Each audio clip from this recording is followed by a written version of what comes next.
আমি এই সাবিকুন নাহার সম্বন্ধে দু চারটি কথা না বললে হয় না। আমি ওর সম্বন্ধে কিছু বলতে চাই, সেটা দেশবাসী অবশ্যই সবাই জানবেন, সবাই শুনেন। এই সাবিক, সে আমার প্রথম স্ত্রী ছিল। সে আমার প্রথম স্ত্রী ছিল। আসসালামু আলাইকুম। আমি সমস্ত দেশবাসীর দৃষ্টি আকর্ষণ করছি। আমার নাম শেখ হাবিব, আমি ঢাকা মিরপুরে থাকি। আমি প্রায় এক সপ্তাহ ধরে আদনান তাহা আহমেদ সাহেব যে হারিয়ে গেছে বা নিখোঁজ হয়েছে সেটা দেখতেছি, কিন্তু তার স্ত্রী সম্বন্ধে আমি কিছু জানতাম না। কিন্তু গতকাল রাত্রে ঠিক 10:30 11টার দিকে আমি দেখলাম যে তার স্ত্রী সরাসরি কথা বলতেছে, এবং দেখার পরে আমার ভিতরটা কামড় দিল। কি রে, কে? যখন ভালো করে দেখলাম আর শুনলাম, সেটা দেখলাম কি জানেন, সে আমার প্রথম স্ত্রী ছিল। সে আমার প্রথম স্ত্রী ছিল। তারপরে আমি আর ফেসবুক ঘাঁটতে ঘাঁটতে দেখি সবাই তাকে নিয়ে খুব ভালো মন্তব্য করতেছেন। আমিও দোয়া করি যারা হারিয়ে গেছে বা নিখোঁজ হয়েছে আল্লাহ তাদের ফিরিয়ে দেখ, যার যার মায়ের সন্তান তাদের কাছে ফিরে আসুক। কিন্তু আমি এই সাবিকুন নাহার সম্বন্ধে দু চারটি কথা না বললে হয় না। আমি ওর সম্বন্ধে কিছু বলতে চাই, সেটা দেশবাসী অবশ্যই সবাই জানবেন, সবাই শুনেন। এই সাবিকুন নাহারের প্রথম একটি বয়ফ্রেন্ড ছিল, তার নাম ছিল তুষার। আমি তো জানতাম না। আমি সিঙ্গাপুর থেকে আসছি, আসার পরে সাবিকুন নাহারকে বিয়ে করি এবং 7টা বছর সে আমার সাথে কাটায়, প্রায় 7 থেকে 7 বছর। এর ভিতরে তার চালচলন কিছুটা আমি ভালো দেখি না বিধায় কথা কাটাকাটি হয়, অনেক সময় ঝগড়া কীর্তন হয়। এক সময় তারা আমার সাথে ছাড়াছাড়ি হয়ে যায়। আমার সাথে ছাড়াছাড়ি হওয়ার পরে আমি যে জিনিসটা সন্দেহ করতাম, কিছুদিন পরে মোহাম্মদ সিরাজ নামে চিটাগাংয়ের একটি ছেলেকে বিয়ে করে। তার বয়স 40-45-এর উপরে হবে, প্রায় 45-46-এর উপরে হবে। ওই ছেলেকে বিয়ে করে এবং আমার কাছ থেকে যাওয়ার সময় ও আমার থেকে দেনমোহর সম্পূর্ণ করে গিয়ে আমাদের ডিভোর্স হয়, দেনমোহর গুলো নিয়ে যায়।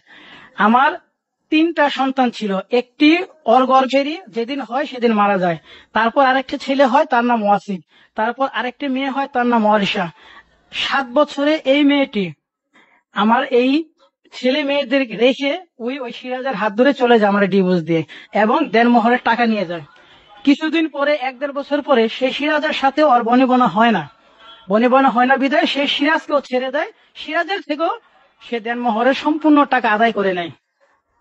এরপর আরো মানুষের মুখে মুখে অনেক কিছু শুনছি যে আরো ছেলেদের সাথে কি কার সাথে দেখা করে না কি করে, যাই হোক, মানুষের যাই হোক, ওগুলা কোনো প্রুফ নেই, প্রুফ ছাড়া ছিল। কিন্তু গতকাল রাত্রে, অর্থাৎ আজকে বুধবার, মঙ্গলবার, অর্থাৎ গতকাল রাত্রে যখন আমি ফেসবুকে দেখতে পাই যে আদনান তাহা আহমেদের স্ত্রী প্রধানমন্ত্রীর কাছে আবেদন করছে তার স্বামীকে যাতে পায়, তার স্বামীকে পেয়ে সে বিদেশ চলে যাবে, তখন আমি ভালো করে লক্ষ্য করি এইটা কে, সাবিকুন নাহার জিনিসটা, নামটা দেখে আমার আরেকটু আগ্রহ পেল। পরে আমি খুঁজতে খুঁজতে দেখলাম যে হ্যাঁ, আমার সে প্রথম স্ত্রী। এখন আমার কথা দেশবাসীর কাছে, আমি আদনান তাহা ভাইয়ের সম্বন্ধে কিছু বলতে চাই না, তার সম্বন্ধে আমি জানি না সে ভালো না খারাপ, সে কি। আমি শুধু এইটুকু মিডিয়ার কাছে বলতে চাই, যে নারীটারে নিয়ে তারা এত লাফালাফি করতেছে, এত ভালো, কি সুন্দর পর্দা, সে নারী সম্বন্ধে তারা জানে একটি না। এখন হিসাব করলে 4টি পুরুষ তার জীবনে। প্রথম ভালোবাসার প্রেমিক, তার নাম হলো তুষার, বাউনিয়াবাদে থাকে, মিরপুর 11। আমি মিরপুর 11 নম্বর থাকি। আমি তারে বিয়ে করছি, আমি তার প্রথম স্বামী। আমার ঘরে তার 3টি সন্তান হয়। সে আমার ছেড়ে চলে যায়, সে আরেকটা বিয়ে করে, তারেও ছেড়ে দেয়, তারপর আরেকটা বিয়ে করে। আমি শুধু এতটুকুই বলবো তার চরিত্র সম্বন্ধে। এখন আরেকটি কথা আমি আজকে বলতে চাই সবার সামনে।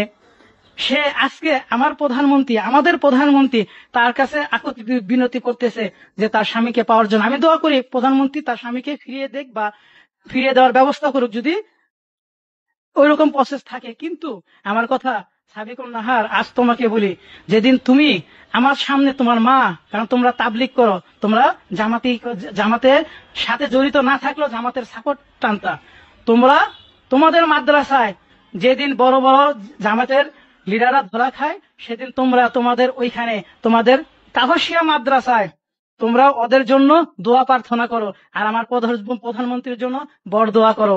আমি আজ তোমাকে বলতে চাই, সাবিকুন নাহার, আজ তুমি দেখো আল্লাহ তোমারে কোথায় নিয়ে আসছে। আজ তুমি সেই প্রধানমন্ত্রীর কাছে, আমার সেই প্রধানমন্ত্রীর কাছে আজকে তুমি তোমার সেই স্বামী যেটা হারাই গেছে তাদের খোঁজ দিয়ে আসছো, দেখছো?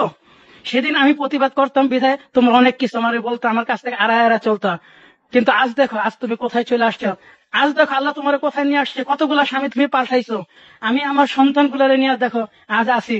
হ্যাঁ, আমি দ্বিতীয় বিয়ে করছি, আমার একটা স্ত্রী আছে, আমার একটা মেয়ে আছে। আল্লাহ আমাদের সুখে রাখুক। আজ দেশবাসীর কাছে আমি একটি কথা বলতে চাই। আমি এই নারী সম্বন্ধে বললাম, আমি আবু তাহা আহমেদ ভাই সম্বন্ধে কিছু জানি না।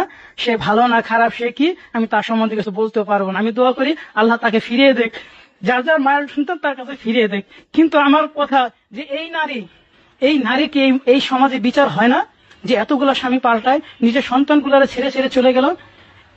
এই নারীর বিচার কি করবেন যারা আজকে আপনারা ওরে এত ভালো বলতেছেন, যে উনি স্বামী নিয়ে বিদেশ চলে যাবে।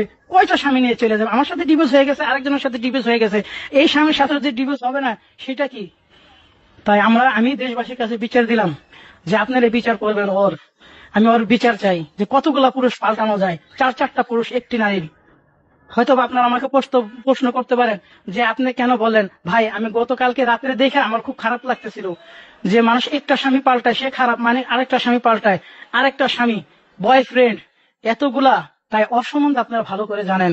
আর ওরা আজ আমার প্রধানমন্ত্রীর কাছে ওরা চাইতেছে ভিক্ষা হোক, যাই হোক চাইতেছে। আমি চাই আমার প্রধানমন্ত্রী অবশ্যই ও যদি পারে খুঁজুক, আমাদের র্যাব ভাই, প্রশাসনের ভাই যারা আছে খুঁজে বের করুক। কিন্তু আমি নারী সম্বন্ধে বললাম যে নারীর চরিত্রটা এইটা, ওরে নিয়ে বাড়াবাড়ি করার কোনোটাই নেই। আমি দোয়া করি আদনান তাহা ভাইকে যাতে তার মা বাবা ভাই বোন যারা আছে তাদের কাছে ফিরে যাক, যেসব 4জন হারিয়ে গেছে তাদের যাতে ফিরে পাক।